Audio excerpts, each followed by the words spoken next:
នឹងបានមានដាបៃតាអ្នកអាណាព្យាបាល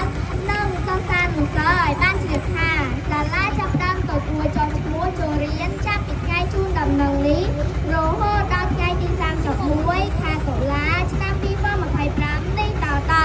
អាស្រ័យហេតុនេះសូមមេដាបៃតាអ្នកអាណាព្យាបាលនាំកូនមកចុះឈ្មោះចូលរៀនឲ្យបានគ្រប់គ្នាលក្ខខណ្ឌចូលរៀន1សម្រាប់ថ្នាក់មត្តេយ្យត្រូវមានអាយុ4ឆ្នាំឬ5ឆ្នាំ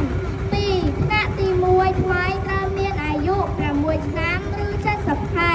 3ថ្នាក់ទី2ដល់ថ្នាក់ទី6ត្រូវមកទទួលពាក្យនិងដាក់ពាក្យចូលរៀនតាមកម្រិតថ្នាក់សូមចាប់មកទី1សម្បត្តិកំណើតឬសម្បត្តិបញ្ជាក់កំណើតថាចំណងចំនួន1ច្បាប់2រូបថត4x6 ចំនួន3សន្លឹកនិង3x4 ចំនួន2សន្លឹក